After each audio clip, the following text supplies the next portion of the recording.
Bismillahirrahmanirrahim. Elhamdülillah ve salatu ve selamu ala Resulillah. Amma ba'd.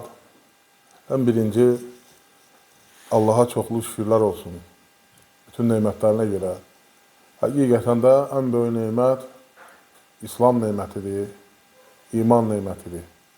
Həmçinin şükür etmək də böyük nimətlərdəndir. Və insan əlbəttə ki, yiyəndə, paltar giyinəndə, maşın alanda və başqa işlər görəndə şükür eləyir. Əlbəttə, bu da lazımdır, təqdirə layiqdir, bu cür şükür etmək. Amma əsas şükür, yəni ən möminlərin sifətlərindən olan şükür, yəni imana görə. Yəni, o sənin, o qəlbinin o formada olması, şükür eləyən bir qəlb olması, o imanandır. Yəni, iman böyük nemətdir. İman əsasdır və həmçinin bəzi səbəblər var ki, ruzinin gəlməsinə səbəb olur insana, ruzinin. Əlbəttə ki, insan elə bilir ki, gecə-gündüz çalışsa və yaxud da nəsə eləsə, ona ruzi gələcək, qazancaq. Yəni, hər birimizin fikirlərində, yəni xəyallarında, yəni çoxlu işlər olur, məsələn, nəsə qazanmaq, nəsə iş görmək, qurmaq, belə deyək də. Amma görürsən, heç birini eləyə bilmirsən. Heç birini eləyə bilmirsən. Yəni, müəyyən bir qədər. Yəni, sən onu istəməklə deyil. Əlbəttə, səbəb lazımdır, yəni səbəbləri tutursan. Amma yəni, o səbəblər ki, səni haqdan, düzgünlükdən, dindən geri qoyursa, bunlardan uzaq durmaq lazımdır. Və ona görə də yəni, bəzi əlamətlər var ki, əməllər var ki, daha doğrusu, yəni onları eləyəndə insana ruzi gəlir. Yəni, ruzinin qapısı açılır. Ruzi verən Allahdır. Allah Taala'nın adlarından birisi də Ər-Rəzzaqdır. Yəni, çoxlu ruzi verən, təmənnasız ruzi verən Allah Taala. Onun adlarındandır, həmçinin onun adlarından indi gələcəkdir. Yəni, çağıraraq, məsələn, ey ruzi verən, mənə ruzi ver. Məsələn, filan nəsə bir şey istəsən, filan şey istəyirəm, yəni, o cür dua eləyirsən. Və əsas bilirsiniz ki, ruzinin gəlməsinə səbəb təqvadır. Təqvadır, xuşudur, xaşyədir. Yəni, bunlar yaxın mənalı sözlərdir. Təqva yəni Allahdan qorxmaq, Allahı sevərək qorxmaq, Allahdan umaraq qorxmaq. Yəni, Allah Taala'nın böyüklüyünə, Allah Taala'nın hər bir şeyinə, gücünə, qüvvətinə iman gətirirsən. Yəni, həm qorxursan, çünki Allah Taala'nın əlindədir hər bir şey, bütün sənin həyatın, bütün sənin gələcəyin və sənin canın, hər bir şey, varlığın, dövlətin, hər şey onun əlindədir. Və qorxu deyəndə olur ki, Allah Taala səni nə istəsə eləyə bilər və o heç vaxt deyir, soruşulmayacaq, amma siz soruşulacaqsınız. Və bəzən olur insanlar deyir ki, mən Allahdan nəyə görə qorxmalıyam? Bəli, Allah Taala rəhimlidir, mərhəmətlidir. Və Allah Taala'da həm də şiddətli əzabı var. Və ondan qorxmaq lazımdır. Və insanda o qorxu hissi, yəni odur ki, yəni sən hər şeyə gücün çatmır. Yəni, səndən olmayan şeylər də var. Hər şeyə gücü çatan Allahdır. Və ona görə də, xüsusən də, yəni bu təqva insanın qəlbinə gələndə həm ibadətlərində güclü olur. Həm də bir şey yadınızda saxlayın. Allahdan qorxmaq, yəni əlbəttə ki, birinci tələb olunan ibadətlərdədir. İbadətlərdə Allahdan layiqincə qorxmalısan. Yəni, qorxmaq odur ki, sən o ibadəti Allahın buyurduğu kimi eləməlisən. Bu qorxudur. Yəni, səndən qəbul etməmək, yəni qorxu budur. Etməyə bilər Allah Taala səndən. Ola bilər sən haradasa, məsələn, deyək ki, nəsə eləyə bilərsən, ibadətdə zəiflik göstərə bilərsən, məsələn, və yaxud da, məsələn, gecikdirə bilərsən, məsələn. Və Allah Taala səndən onu qəbul eləməz. Və yaxud da deyir ki, 60 il ibadət eləyir, Allah Taala onun namaz qılır, Allah Taala onun namazını qəbul eləmir. Nə üçün? Deyir, ola bilər rükunu düz eləyib, səcdəni düz eləmir. Səcdəni düz eləyib, rükunu düz eləmir. Təsəvvür edir, adam 60 il ibadət eləyir. Yəni bundan qorxmaq lazımdır. Və Allah Teala sənə yəni cəza verər. Halbuki sən onu xırda sayırsan. Amma Allah Teala səni ona görə cəzalandırar və bağışlamayar. Yəni Allahdan qorxu bu deməkdir. Bəzi təkəbbürlənir. Sən nə inəsən də sən acizsən. Ona görə Həsən Basri rəhmətullahi aleyhi ağlayırdı. Soruşdular, niyə ağlayırsan? Həsən Basri böyük alimlərdəndir, sahabələrin vaxtında. Ağlayırdı, deyirdi, mən qorxuram ki, o böyük günahlar yox. Mən onu zərrə sayıram, heç nə sayıram. Allah Teala'ya məni ona görə saxlayar. Mənə heç baxmaz da, hesaba da çəkməz məni. Sən arxayınsan mı ona? Və təqva budur. Yəni, əlbəttə, Allah Teala'dan qorxmalısan. Çünki hər bir şey onun əlindədir. Və həm də məhəbbətin olmalıdır ona. Yəni, məhəbbət, sevgi ilə qorxmalısan. Yəni, Allah Teala heç bir quluna zülm eləmir. Allah Teala nə qədər və ya'fu an kəthir. Allah Teala hələ çox şeyi bağışlayır sizə, keçir sizdən. Hələ sən oturub onu hesablasan, baxsan ki, bir günlük əməllərə baxsan, görəcəksən səndə nə qədər çatışmayan şeylər var. Hər bir şey, xırda zərrələri də hesablasan, bax, gündəlik həyatda, səhərdən, yuxudan durana, axşam yatana kimi. Bir daha bax, ona görə Allah Teala deyir ki, Allah hələ sizdən çox şeyi bağışlayır, keçir hələ sizdən. Allahın rəhmətidir, əlhamdülillah, bizim uca Rəbbimizin rəhmətidir.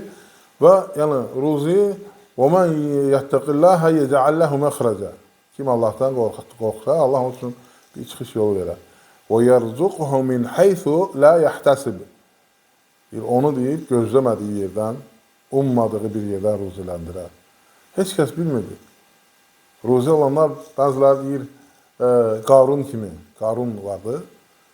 Onun xəzinəsinin açarlarını nə qədər adam daşıyır. Açarlarını, ağızlının, pulun yox. Açarların hələ, xəzinələrin açarları. Dedi, mən qazanmışam. İnsan yadından çıxartdı, Allah Teala verir. Yəni, sən səbəbsən sadəcə. Allah Teala verməsə, heç vaxt qazanan məzsən. Və Allah Teala sənə gözləmədiyin bir yerdən ruzi verir. Ruzi verən Allahdır. Və həmçinin də burada qeyd eləmək istəyərdim ki, insana ruzi verilibsə, yəni artığı varsa, yəni varı varsa, yadında saxlasın ki, ehtiyacı olanların haqqı var onda. Zəkatı, sədaqəsi, yardımı. Və heç vaxt elə bilmə ki, Allah Teala sənə hamısını sənə üçün verir. Və ona görə görürsən ki, elə insanlar var, 10 dənə ölkə saxlaya bilər.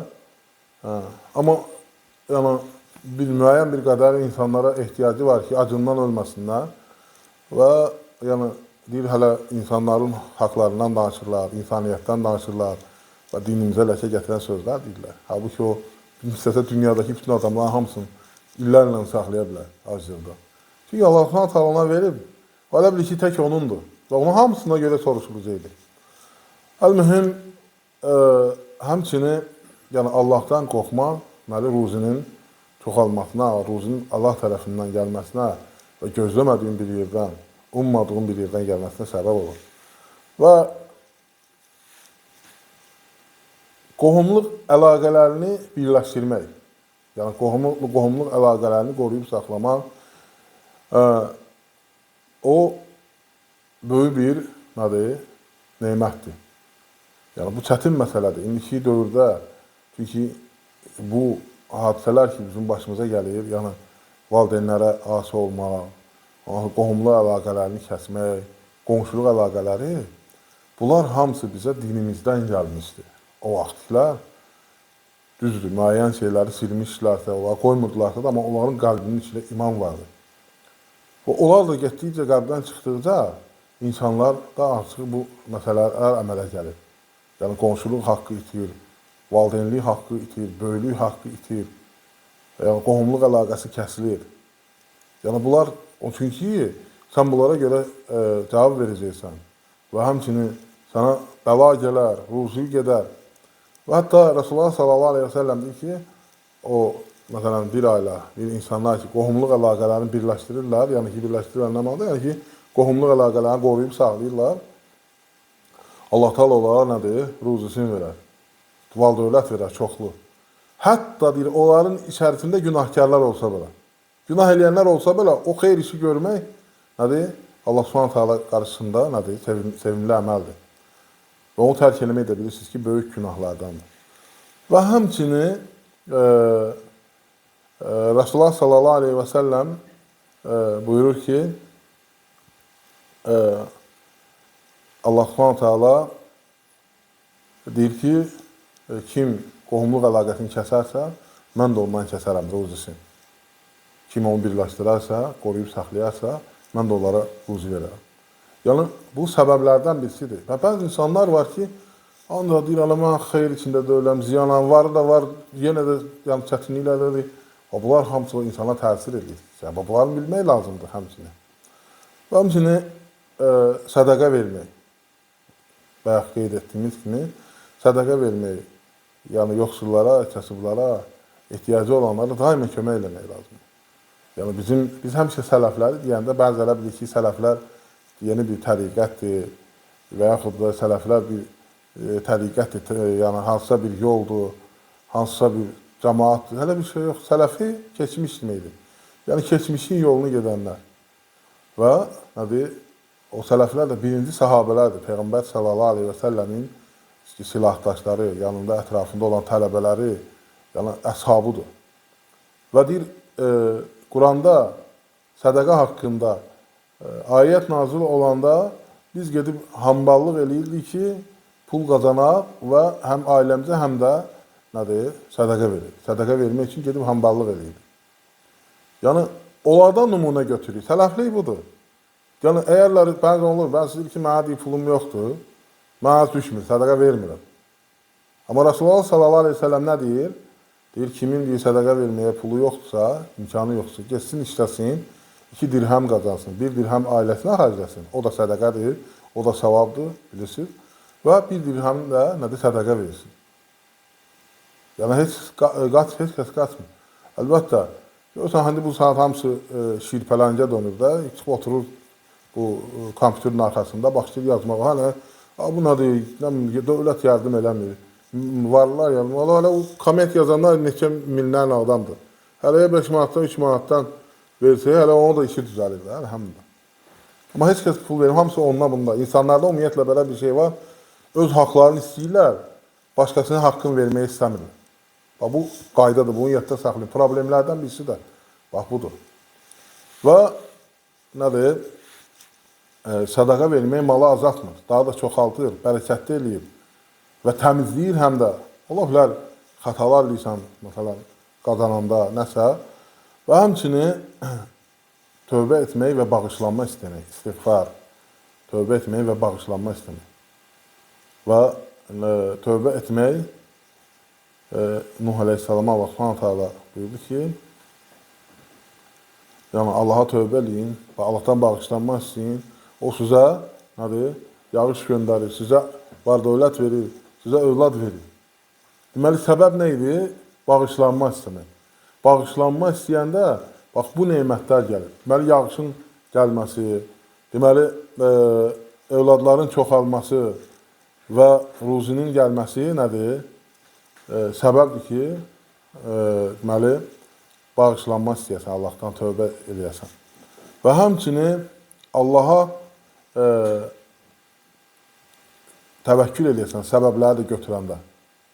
Yəni, güclü təvəkkül olmalıdır. İndi onu biraz yuxarıda toxundu. Onu təvəkkül etməlisən. Ayətdə nədir ki, dedi? Deməli, Allah Taalaya təvəkkül etməlisən, götürməlisən onu. Və həmçinin dua etmək. Dua həm özü ibadətdir və ən xeyirli bir şeydir. Və Rasulullah sallallahu aleyhi ve sellem buyurdu ki, dua nədir? İbadətdir. Dua ibadətdir. Və Allah Taala'dan nədir? Dua etmək. Və duanı da yəqin ki, bilirsiniz, yəni gələcəkdə o haqda da danışarıq. Duanın da şərtləri var. Yəni, halal yeməlisən, haramdan uzaq durmalısan, halal deyilməlisən və s. Duaların qəbul olmasına çalışmaq lazımdır. Və həmçinin ibadətlərdə Allah Taala'ya nədir? vaxt ayırmalısan ibadət etmək üçün, zikr etmək üçün, xeyir iş görmək üçün, elm öyrənmək üçün və s. Deyir, nədir? Sən deyir, mənə vaxt ayır, mən sənin bütün işlərimi hamısını həll edeyim. Allah Taala, yəni ruzi versin, sənə çətinliklərdən qutarsın və qəlbini genişləndirsin. Və həmçinin Allah Taala'ya şükür etmək. Şükür etmək nemətləri çoxaltır. La in şekertum la azidannakum deyir Allah Taala. Əgər siz şükür etsəniz, yəni mən də sizə olan nemətimi çoxaltaram. Və həmçinin dedi ki, valideynlərə hörmət etmək. Bu ən ağır mövzudur. Deyir ki, bayaq qeyd etdiyim kimi, yəni sələflərin həyatındakı valideynlərin hörmətinə baxırsan, onlar necə idi? Valideynlərinin qarşısında, yəni onlar valideynin qarşısında üzünə baxmazdılar, gözlərinin içinə baxmazdılar. Həmişə onun qarşısında nədir? Yerə baxardılar, təvazükar olardılar. Onun qarşısında özlərini aşağı tutardılar valideynlərin qarşısında. Yəni, bugün çox çətin vaxta düşmüşük. Hər bir məsələdə adam xəcalət çəkir. Sələflərimizin həyatına baxanda, keçmişdəkilərin həyatına baxanda. Hələ laf çox uzağa girməyələ, bu yaxınlarda vaxtlarda 20 il, 15-20 il, 30 il bundan qabaq, indi əsəqqallar bilirlər ki, məsələ nə tər idi. Yəni, valideyn, ana, ata, onlar sənin dünyaya gəlməyə səbəb olurlar. Yəni, bu çox çətindir. Danışanda da adam xəcalət çəkir. Məsələn, adam olan həyatını görəndə, keçmişdəkiləri görürsən ki, necə biləcək. Və ona görə də çalışmaq lazımdır ki, bu işləri görəsən, yəni ki, sənə ruzi gəlsin, ruzun çoxalsın, bərəkətli olsun, xeyirli olsun. Və Allah Taala'dan istəyirəm ki, Allah Taala bizim ruzimizi bol, bərəkətli, halal, rahat etsin. Allah Taala bizə xeyir qapıları açsın, bərəkət qapıları açsın. Allah Taala bizi xəstəlikdən qorusun, bəladan qorusun. Və Allah Taala bizi şərdən, fitnədən qorusun. Allah Taala ölkəmizi dörd tərəf o tutub yanır, ölkəmizi qorusun. Ölkəmizi xeyir içərisində etsin. Allah düşmənlərimizi məhv eləsin, fitnələrin başlarında çatlatsın. Allah ölkə başımızı qorusun. Həqiqətən də o çox əziyyət çəkir. Allah Taala onu uzatsın, güc qüvvət versin, haqqın carçısı etsin, haqq üzərində sabit etsin və o bütün işlərində ona uğur versin, qazanc versin və Allah Taala şəhidlərimizə rəhmət eləsin. Allah Taala qazilərimizə kömək olsun. Allah Taala döyüşçü igidlərimizi qorusun. Allah Taala əskərlərimizi, hərbiçilərimizi qorusun. Allah Taala ölkəmizin, vətənimizin əmin-amanlığını qoruyan qardaşlarımızı qorusun, bərəkət versin onlara, ailələrini qorusun.